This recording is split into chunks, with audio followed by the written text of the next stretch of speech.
This is Eric Ethington with the Alliance for a Better Utah, filling in for Mary Ann. Welcome to the Better Utah Beat. Utah's government, specifically the state legislature and office of the Attorney General, have quietly resumed their continuing assault on the principles of open government and transparency. After the enormous outcry raised over the anti-transparency HB 477 last year, sponsored by former Representative John Dougal, who is currently running for state auditor, it has been surprising to note the lack of notice these instances have received. Let me give you a few examples.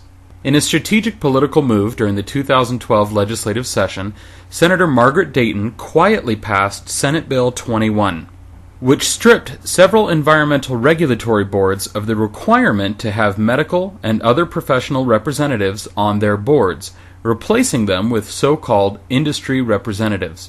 Utah's Radiation Control Board, responsible for the regulation and oversight of radiation within our state, was particularly affected. Board members with medical degrees who advised on the health impact of nuclear material were stripped of their membership to be replaced by members of the industry the board is responsible for regulating. Governor Herbert's nomination to the board was hardly surprising. Energy Solutions' own Ed Schrum has been nominated to join the board the people of Utah put their faith into for protection against dangerous nuclear waste and radiation. One might ask what this has to do with transparency. Well, a governor's nominee is required to be confirmed by the state Senate, similar to a Supreme Court nominee on the federal level. A public hearing is supposed to be held by the Natural Resources Confirmation Committee, where legislators have an opportunity to question and scrutinize the nominee on the record, and testimony either for or against is heard from the public. However, in this case, the committee's chairman, Senator Ralph Okerlund, attempted to skip the public hearing altogether, electing instead to send the nomination process for Ed Schrum directly to the Senate floor, where a simple up or down vote would be taken without input. Fortunately, at the last moment, the legislature caved to the pressure being applied by groups like Heal Utah and the Alliance for a Better Utah, and the nomination of Schrum was sent back to Senator Okerlund's committee for a public hearing. There are other examples. In the news frequently over the past month has been the inability of the Utah State Democratic Party to obtain already prepared boxes of internal documents from the 2011 redistricting process. Although the Democrats have already paid the $5,000 fee the legislature charged them up front, after the documents were prepared, the legislature has now demanded an additional $10,000 be paid before they will release the records. The argument heard resoundingly from Utah's Capitol Hill is that the records are not in the public's interest, so the price tag is justified. However, both the Salt Lake Tribune as well as ABC4 News have also filed open records requests for the same documents and have likewise been turned away. The redistricting process was long and arduous, eliciting strong emotions from many Utahns who felt that certain lawmakers manipulated the process in a manner designed to favor themselves and ensure re-election. Joel Campbell, a professor at BYU, said it best during his testimony, "If this isn't in the interest of the public, then what is?" The press and the public's ability to scrutinize and review the dealings of our elected officials is meant to be sacrosanct, rather than subject to the whim of the very people the public and the media are attempting to investigate.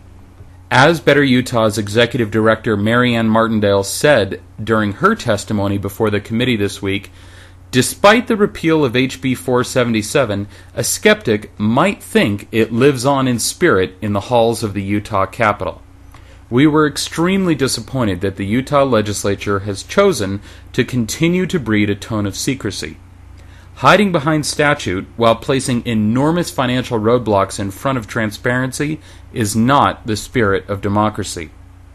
And one other example, Utah's Arizona-style enforcement law, HB 497, is currently under a restraining order by U.S. District Judge Clark Wattups, who rightly noted that it is unclear whether or not Utah has the authority to enact such immigration policy. Last month, the United States Supreme Court issued a ruling upholding a portion of the Arizona law, HB 1070, commonly referred to as the Papers, Please law, but the ruling did not address several of the provisions within Utah's law. However, that lack of address hasn't prevented the Utah Attorney General from attempting to skip ahead of the process. Mark Shurtleff's office has filed a request with a federal judge to completely skip the hearing, and instead urged the judge to simply lift the restraining order and forego the public arguments that could damage the legislature's reputation and legislation. Government and the people are not two distinct entities.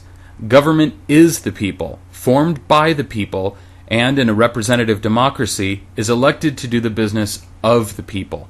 By definition, the process by which the citizens ultimately elect their government, and all that it entails, is the business of the people and should be conducted in the full light of day.